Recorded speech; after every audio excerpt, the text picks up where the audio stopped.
and Christians have been reflecting on how we human servants can share in that attribute. Let me say a bit more. Hospitality, after all, is central to the ministry of Jesus, at least as the New Testament portrays it. St. John sees Jesus as the Word of God who comes into the world seeking hospitality, seeking those who would receive him. The gospel narratives of Jesus' life portray him frequently as host, providing hospitality, as at the feeding of the 4,000 or the 5,000, or at the Last Supper, or in the breaking of bread with the disciples along the Emmaus Road. But Jesus is also portrayed as a guest, receiving hospitality, sometimes from wealthy and respectable people like Simon the Pharisee, but very often and notoriously also from tax collectors and sinners. Further on in the New Testament, St. Paul writes, "Pursue hospitality." The author of the letter to the Hebrews writes, "Do not neglect to show hospitality to strangers, for thereby some have entertained angels without knowing it." An allusion to the story of Abraham and his angelic visitors, a story we all know. In my own experience, I have learned a tremendous amount about hospitality from experiences in various parts of the Islamic world. During the years that we lived in Egypt, my family and I were welcomed countless times by Muslims and by Christians as well with the Arabic greetings, "Ahlan wa sahlan," and "Marhaban." Now, one doesn't always pause to reflect on the meanings of these words, but I think they're significant and in fact give a nice definition of hospitality. The word sahl, ahlan wa sahlan, and marhab, marhaban, those are spatial terms. A sahl is a smooth, level place, while marhab refers to a space that is wide and roomy. Taken together, sahlan or marhaban promise even and wide space for ease of life.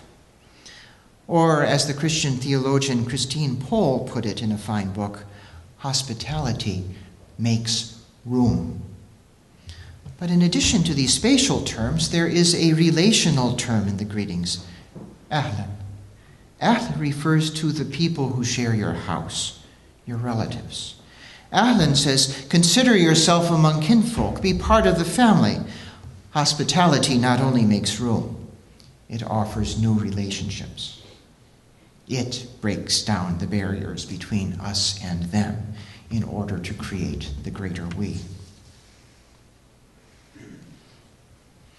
This last week, I was sharing some of my ideas for this talk with dear friends back in Chicago, one of whom then quoted by memory from Archbishop Desmond Tutu's lecture on the occasion of receiving the Nobel Peace Prize in 1984. And so I'd like to conclude with Archbishop Tutu's words. I quote, "When will we learn? When will the people of the world get up and say, enough is enough? God created us for fellowship. God created us so that we should form the human family, existing together because we were made for one another. We are not made for an exclusive self-sufficiency, but for interdependence, and we break the law of our being at our peril."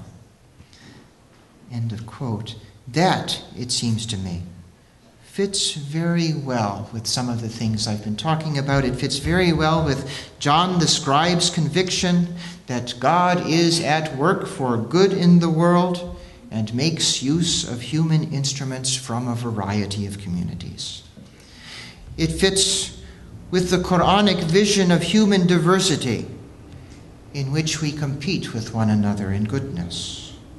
It fits with the biblical theology of hospitality in which we make room for one another and offer relationships to one another. And it fits with a biblical Quranic common word about the fundamental task of loving the neighbor. May God bless this conference and all of us as together we seek to make contributions to this great God-given task, that of forming the human family. And I thank you for your kind attention.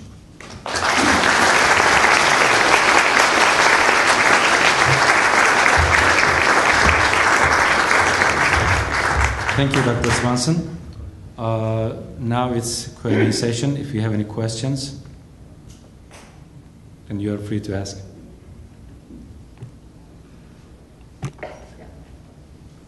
You mentioned the significance of leaving the last word to God. So, in terms of a good relationship among diverse faith. So, could you tell more about the significance of really leaving the last word to God in terms of salvation? Because what we call it soteriology, the theology of salvation, is very important about our view of others. So if I see others as destined to going to hell, so I don't feel sympathy against them. So if I feel that they are also possibly and potentially to be saved, then I feel common. So comparing or making a comparison between Christian and Muslim theology, so what would you tell about the to overcoming that barrier to leaving the last word really to God, not make a judgment about the salvation of the other? Thank you. First, let me ask if everybody heard the question. Did everybody hear that? Because that was so nicely put that I almost don't have to answer it. You've really answered your own question right there, in stressing the importance of this idea of leaving the last word to God. This is one of the ways that I, in presentations over the years, I've liked to talk about the commonalities between Christianity and Islam in terms of speech. That, Christians and Muslims believe that God spoke the world into existence, that God has not left human beings without a word, without guidance, that God has invited the response of human beings in prayer, praise, and thanksgiving, and that God has the last word. So that's a lot to have in common. But I think that this point, as you have said just now, all I'm doing is reporting what Irkan Kurt has said. This is extremely important, I think, in our relations. Just this fact that God has the last word, and that we then have to be humble. And we have to be then humble with regard to one another. And certainly when we look at our history, again, go back to our history, as I said, we have a long history of quite cheerfully consigning other people to hell. Oh, they're saved, but they're not. It doesn't matter. And that clearly simply won't do. That clearly simply won't do, because it seems to me that for me to say that somebody is going to hell is for me to say that ultimately that person's life has no value. And that puts me in the place of God. That puts me in the place of God. I have to leave that last word to God. I have to have humility before that. We are all in this situation together where we leave that last word to God. We try to maintain our humility, and we live in love with one another.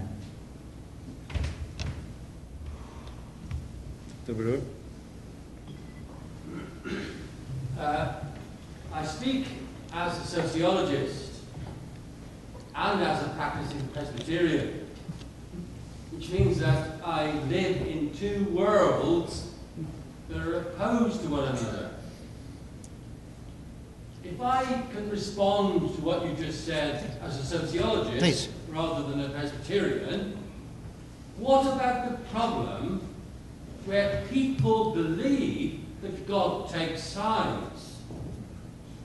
Leaving the last word to God, if groups believe that God takes sides, means that religion is the problem. What interests me as a sociologist is how you can change religion from being part of the problem to being part of the solution. It's very difficult to make that transition if groups believe that God takes sides. Now, as a Presbyterian, I know God does not take sides. I'm an unusual Presbyterian. Yeah, I guess so, yeah.